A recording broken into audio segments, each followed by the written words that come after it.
Donc pour répondre à ta question, ceci en bas, c'est l'opacité générale de l'objet. OK? Donc il est par défaut, c'est-à-dire que c'est du 100% en mode normal. Donc il n'y a pas de problème. Mais vu que les fonds de l'objet, eux, sont avec de la transparence, normalement, si je fais ceci, si je crée des objets derrière, ça devrait se voir. Voyons un peu ça. Je vais créer des objets comme ça, derrière des objets, voilà, rapidement. D'abord, je les crée par-dessus, c'est vrai, mais après, je vais les mettre en dessous. Ok. Ok. Palette des calques, je vais les déplacer tous les trois en dessous, peut-être sur un calque en dessous d'ailleurs. Créer un nouveau calque.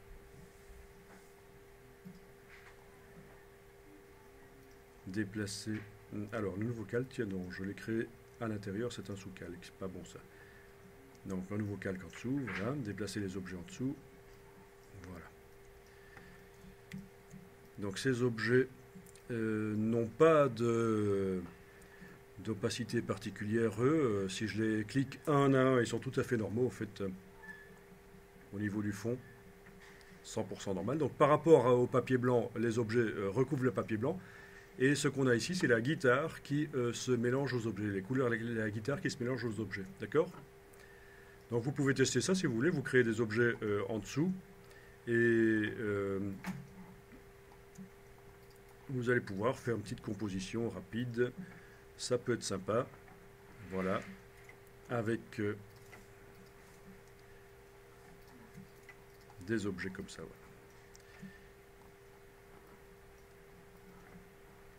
Ok. Ils me paraissent quand même fort vifs en fait. Hein. Je vais peut-être aller modifier l'opacité générale du calque. Eh oui. Voilà. Là, j'ai sélectionné le calque et j'ai été modifié dans la palette aspect l'opacité du calque. Donc tous les objets sont maintenant, les objets de ce calque-là, sont à 40%. Ok. Et sur l'autre calque, j'ai la guitare.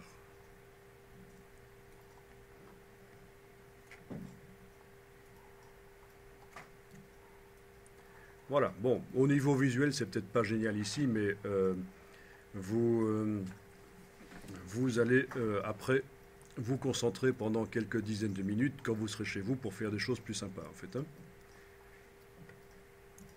Bien, alors,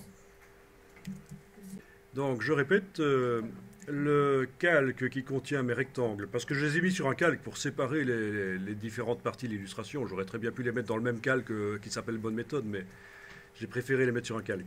Alors, ces rectangles, pour arriver à leur donner le même degré de transparence, j'ai fait ça sur le calque, en fait. C'est le calque qui a le degré de transparence. Alors, comment est-ce qu'on fait ça? Eh bien, il faut sélectionner le calque qui contient les objets, avec la petite cible ici. Et dans la palette aspect, on a l'aspect du calque et on va changer ici l'opacité. D'accord? Si je la remets à 100%, mes objets, tout le contenu du calque 4 ici sera à 100%.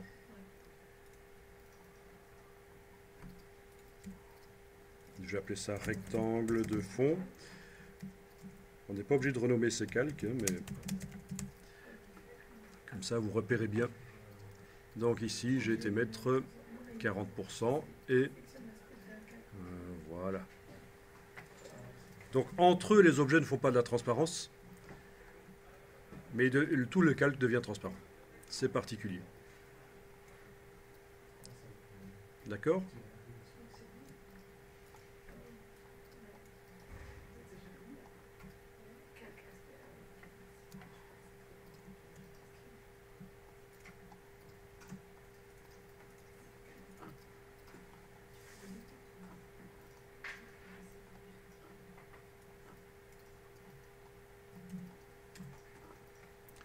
Bon.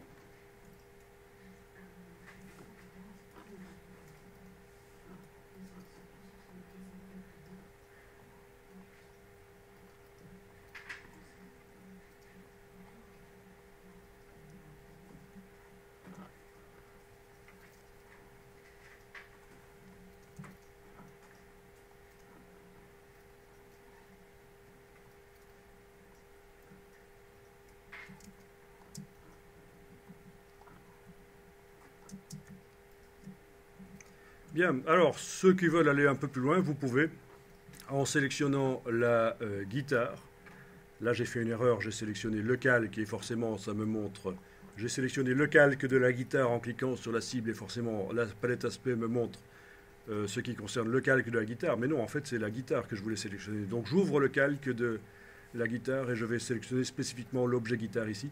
Et donc vous pouvez tester la multiplication du contour. Voilà. Et aller peut-être reprendre une transformation qu'on avait déjà mise sur un fond et avec la touche Alt la transférer sur un contour. Et donc ça décale les contours. Voilà.